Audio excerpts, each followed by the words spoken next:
It's 1964.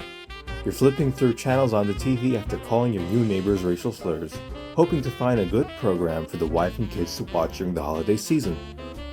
Eventually, you land on a simple sci-fi TV movie whose quality, or rather lack thereof, is so confounding that you immediately yell out and say, "Well, that's gonna be in a TV show about bad movies with robots providing humorous commentary."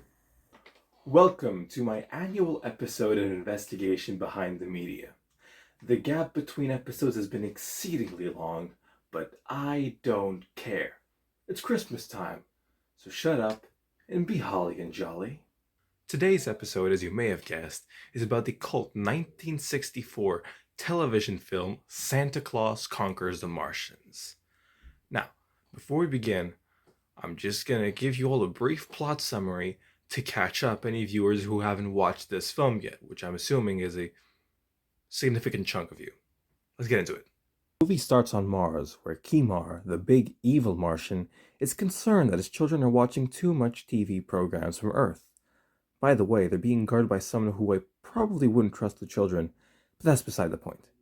Anyways, the children are watching a news report given by an overexcited reporter about Santa Claus and his work at the North Pole.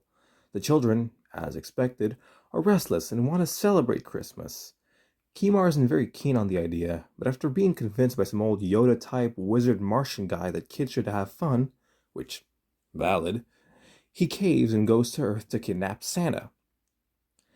When they arrive to Earth, they meet two kids and kidnap them to help them find the real Santa Claus.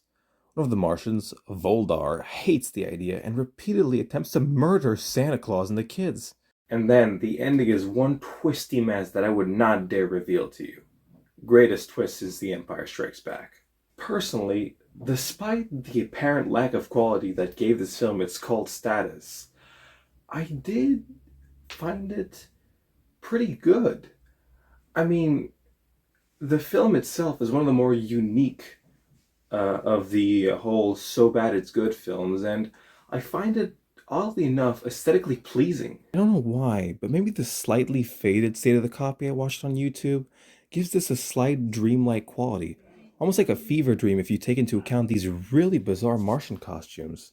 With all things considered, I'm gonna give this film a rating of 576 on the stink scale. There's more negatives than positives, but both are equally hilarious, so it's definitely worth the watch. So, time to begin the actual investigative part. Glorious Trainwreck is the brainchild of one Paul L. Jacobson, a former video producer who was looking to get into the production of feature-length films. To develop the story, he enlisted co-writer Glenville Merritt and hired Emmy-nominated director Nicholas Webster to direct the film. Fun fact, in 1960, Webster directed the first TV program to use a wireless microphone. That's not where the historical achievements related to this film's crew end, because Santa Claus Conquers the Martians is also the first feature-length motion picture to feature the character of Mrs. Claus, and this film has been an icon of the feminist movement ever since. Okay, that last part wasn't true, but we could make it true. After completing the script, Jacobson sold the distribution rights to film producer Joseph E. Levine, founder of Embassy Pictures, which would later distribute the Oscar-winning film The Graduate, which became one of the landmark films in contemporary American cinema. Which just serves to further prove my point that this film was secretly the driving force behind the new Hollywood movement. But of course, the media and the universities are trying to censor me by saying that my theories are factually incorrect, whatever that means. Jacobson himself said that they were shooting on color film stock to get full picturesque effects, but at best it kind of looks like a cross between 50s science fiction B-movies and late 70s to mid-80s like campy science fiction movies. Not that that's necessarily a bad thing. If anything, that makes Webster and his crew absolute visionaries. If that is the case, which it likely isn't, then it is impressive given Levine's claim that he produced 15 family-type pictures in the span of 18 months, which kind of tells me that these movies didn't have much thought put into them during production time and were actually made sort of assembly line style, just like a major production studio that I know today. Shot over the course of 2 weeks for a total budget of $200,000, which would be close to about $2 million today, but wow, does that not look like $2 million worth of budget to me. Look, I know that film production is an extremely expensive endeavor, and a figure like $2 million would actually fall under low budget these days, but this does not look like $2 million. 6 zeros were spent into this production. We're talking about television in the 1960s. We're still many decades away from the actual golden age of television. I mean, this isn't The Sopranos we're talking about. More like I Love Lucy. The film had its television premiere around mid-November 1964, and then had a limited theatrical release in early '65.